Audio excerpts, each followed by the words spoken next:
Folks, let's have a little heart-to-heart. Do you ever feel like you're running on a hamster wheel? You work hard, you get your paycheck, you pay your bills, and poof, the money is gone. You're right back where you started, waiting for the next payday just to do it all over again. It's exhausting, isn't it? You see other people getting ahead, buying homes, going on vacation, and you're just trying to make sure the lights stay on. You start to think that maybe this is just how life is supposed to be for you. You feel stuck, like you're sinking in financial quicksand, and the harder you struggle, the faster you seem to go down. That feeling is a lie, but it's a powerful one. This isn't a sign that you're lazy or that you aren't smart. I've talked to thousands of people, good people, hardworking people, who are in this exact spot. They make a decent income, but they have nothing to show for it but a pile of debt and a whole lot of stress. The problem isn't the size of your paycheck. It's the plan you have for that paycheck. Or more accurately, the lack of a plan. When you don't tell your money where to go, it just disappears. It gets nibbled to death by 1,000 little expenses, a coffee here, a subscription there, and before you know it, you're broke again. The truth is, being broke has become normal in our culture. We've been sold a bill of goods that says you need a credit card for emergencies, a car loan to drive a decent vehicle, and student loans to get a good education. We're told that debt is just a tool, a normal part of life. Well, let me tell you, it's a tool that's guaranteed to keep you chained to that hamster wheel. It's the ball and chain that prevents you from ever getting ahead. You're so busy paying for your past mistakes that you have no money left to build a future. This isn't an accident. It's a system designed to keep you paying interest to someone else for your entire life. So, how do you get off the wheel? It starts with a decision. You have to get mad. You have to get so sick and tired of being sick and tired that you're willing to do things differently. You have to decide right here and now that you are done with broke. You are done with debt. You are done letting your money control you. Instead, you are going to take control of your money. It's not going to be easy and it won't happen overnight. But I promise you, if you're willing to put in the work, you can get off that wheel for good and start walking toward a future where you are in charge. The power is in your hands, not the bank's. One of the biggest reasons people stay broke is because of the stories they tell themselves. These are the little lies we whisper to ourselves that justify bad money habits. The most common one I hear is, "I deserve it." You had a tough week at work, so you deserve that expensive dinner out. The kids have been good, so they deserve that new video game console. You see a fancy new gadget, and you tell yourself you work hard, so you deserve something nice. This "I deserve it" mentality is a trap. It turns wants into needs and makes you feel entitled to spend money you don't have on things you don't need. True deserving is having peace, not a new trinket bought with a credit card. Another sneaky mental trap is what I call payment-itis. This is when you stop looking at the total price and only focus on the low monthly payment. The car salesman doesn't want to talk about the $45,000 price tag. He wants you to focus on the easy $600 a month payment. The furniture store advertises no interest for 24 months. So you only think about the small payment, not the fact that you're signing up for 2 years of debt. When you live your life by the monthly payment, you will always be in debt. It's a trick to make you feel like you can afford something that you absolutely cannot. The only number that matters is the total cost. If you can't pay for it in cash, you can't afford it. Then there's the trap of instant gratification. Our society has trained us to want everything right now. We see it, we want it, and we buy it with a single click. We don't want to wait and save up for things anymore. We want the new phone on release day, not 6 months later when we've saved the cash. This impatience is a wealth killer. Building wealth is a marathon, not a sprint. It requires discipline, patience, and the ability to delay gratification. Every time you choose the temporary pleasure of an impulse buy, you are trading away a piece of your long-term financial security. You're sacrificing your future for a fleeting moment of happiness today. Finally, there's the trap of ignorance. Many people are simply afraid to look at their financial situation. They don't open their bank statements, they don't track their spending, and they have no idea how much debt they actually have. It's too stressful, too overwhelming. But burying your head in the sand doesn't make the problem go away, it makes it worse. You cannot win a game you don't understand. You have to be willing to face the numbers, no matter how ugly they are. Knowledge is power. Once you know exactly where you stand, you can create a plan to fix it. Ignorance isn't bliss. It's a one-way ticket to staying broke forever. Where did you learn about money? For most of us, the answer is from our parents. The way you handle your finances today is often a direct reflection of what you saw growing up. If your parents argued about money all the time, you might avoid talking about it altogether, leading to financial secrets and stress in your own relationships. If they were big spenders who lived paycheck to paycheck, you might have learned that this is just what adults do. These money habits are passed down from one generation to the next, almost like a family heirloom. And often, it's an heirloom of brokenness we don't even realize we're carrying. Think about the phrases you heard about money as a kid. Did you hear things like, "Money doesn't grow on trees," or "We can't afford that"? These statements, while often true, can create a mindset of scarcity. They can teach you that money is a limited, stressful thing that is always in short supply. You learn to fear it instead of seeing it as a tool to build a better life. On the other hand, if you grew up in a home where money was never discussed at all, you might have entered adulthood with zero financial literacy, making you an easy target for credit card companies and predatory lenders. Your financial blueprint was drawn long before you ever earned your first paycheck. Breaking these generational curses is one of the hardest parts of getting your money right. It feels like you're going against your own programming. If your family's idea of a good time was going to the mall and shopping, suggesting a free picnic in the park might feel strange or cheap. If everyone in your family drives a brand new car with a big loan, showing up in a paid-for 10-year-old Beater takes courage. You have to be willing to be the weird one in your family. You have to care more about your family's future than you care about your family's opinion of your choices. But here's the good news. You get to decide what the next generation learns. You have the power to break the chain of bad money habits. When you learn to budget, get out of debt, and build wealth, you're not just changing your life. You're changing your family tree.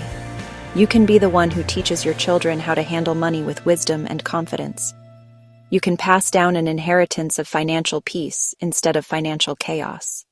It's a powerful legacy to leave, and it starts with you deciding to unlearn the bad habits you were taught and embrace a new way of thinking. Let's talk about the neighbors. You know the ones I'm talking about, the Joneses. They just got a brand new SUV. They renovated their kitchen. Their kids are wearing the latest designer clothes, and every time you see their new stuff, you feel a little twinge of jealousy. You start thinking, why can't we have that?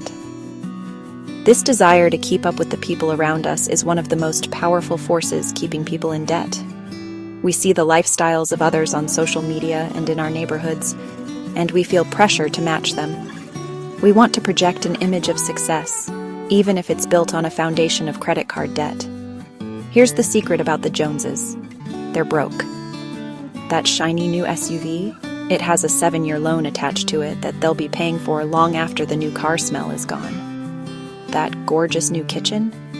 It was financed with a home equity loan that put their house at risk. They're not successful, they're just good at borrowing money. They are up to their eyeballs in payments, and they're probably just as stressed about money as you are, if not more. They just hide it better behind a wall of stuff. When you try to keep up with the Joneses, you're signing up for their debt, their stress, and their sleepless nights. Social media has made this problem 1,000 times worse. It's like having the Joneses in your pocket 24/7. You scroll through your feed and see a curated highlight reel of everyone else's life. You see the exotic vacations, the fancy dinners, the perfect homes. What you don't see is the mountain of debt that paid for it all. Comparison is the thief of joy, and it's also the thief of your income. You start making spending decisions based on what will look good online instead of what is good for your budget. You have to remember that you are comparing your real life to someone else's fake, filtered, and financed life. The only way to win this game is to refuse to play. You have to define what success looks like for you and your family, and I guarantee it has nothing to do with what kind of car your neighbor drives. True success is financial peace. It's being debt-free. It's having an emergency fund that protects you from life's storms. It's being able to give generously and build a future for your kids. When you have a clear vision for your own life, the temptation to keep up with others starts to fade away. You realize you're on a different path, a better one. Let the Joneses have their stuff. You're busy building real wealth. All right, you're sick of being broke, and you're ready to make a change. Talk is cheap, so let's get to the action. This isn't complicated, but it does take work. The first thing you must do, before anything else, is save $1,000 for a starter emergency fund. Life happens. The transmission will go out. The air conditioner will break. A kid will need stitches. Without this small cushion, any unexpected expense will send you right back to the credit card. This $1,000 is not an investment. It's insurance against Murphy's Law. Sell stuff, work extra hours, deliver pizzas, do whatever it takes to get that first $1,000 in the bank as fast as you can. Once you have your emergency fund, it's time to get Gazelle intense and attack your debt. This is what I call the debt snowball. You list all your debts, except for your mortgage, from smallest to largest, regardless of the interest rate. You make minimum payments on everything, but you throw every extra dollar you can find at that smallest debt until it's gone. Then, you take the payment you were making on that debt, and you roll it onto the next smallest debt. Every time you pay one off, your snowball gets bigger, and you attack the next debt with more force. This method is about behavior change and motivation. Those quick wins at the beginning will give you the momentum you need to keep going. While you're paying off debt, you need to live on a written, zero-based budget. This is non-negotiable. This is you telling your money where to go instead of wondering where it went. Every month, before the month begins, you sit down and give every single dollar of your income a name. Income minus outgo must equal 0. This isn't a straitjacket, it's freedom. A budget gives you permission to spend. It empowers you to see where your money is really going and allows you to make intentional choices that align with your goals. No more mindless swiping. You are in control now. After you are completely out of debt, except for the house, you'll take that giant debt snowball and use it to build a fully funded emergency fund of 3 to 6 months of expenses. This is what will protect you from major life events like a job loss or a medical crisis. It's what allows you to sleep peacefully at night. After that, you can start investing 15% of your income for retirement and saving for your kids' college. This is the path. It's simple, it's proven, and it works. You just have to have the courage to start step 1 today. Don't wait. Your future self is counting on you. I know this can all feel overwhelming. You might be looking at a mountain of debt and thinking there's no way you can ever climb it. You might be thinking that your situation is different, that it's hopeless. That's a lie whispered by fear. I'm here to tell you that hope is not a lottery ticket you might win. It's a choice you can make. You can choose to believe that your future can be different from your past. You can choose to believe that you are capable of changing your family's financial story forever. I've seen people with hundreds of thousands of dollars in debt become debt-free. If they can do it, you can do it too. This journey is not just about numbers on a spreadsheet. It's about changing your life. It's about reducing stress so you can be a better spouse and a better parent. It's about having the freedom to leave a job you hate or start a business you love. It's about having the resources to be outrageously generous and help others in need. When you get your money in order, it affects every single area of your life for the better. Your relationships will improve, your health will improve, and your outlook on life will improve. You're not just fighting for a bigger bank account. You're fighting for a better life. There will be moments when you want to quit. You'll see your friends going out to eat while you're eating beans and rice. You'll be driving your old, paid-for car while they are driving brand new ones. In those moments, you have to remember your why. Why are you doing this? For your kids, for your spouse, for your own peace of mind. Write it down and put it somewhere you can see it every day. Your why will keep you going when your willpower runs low. This is a temporary sacrifice for a lifetime of freedom. Don't trade what you want most for what you want now. So, what are you waiting for? Today, August 14th, 2025, can be the day everything changes. It can be the day you draw a line in the sand and declare that you are done with debt. You are done with stress. You are done with broke. You are taking control. The path is clear and the choice is yours. It will be the hardest work you've ever done, but it will be worth it. I believe in you. You have what it takes to win with money. Now it's time for you to believe it too. Go start that emergency fund. Go make that budget. Your future is waiting for you. Go claim it. Subscribe for more mindset shifts that change your life.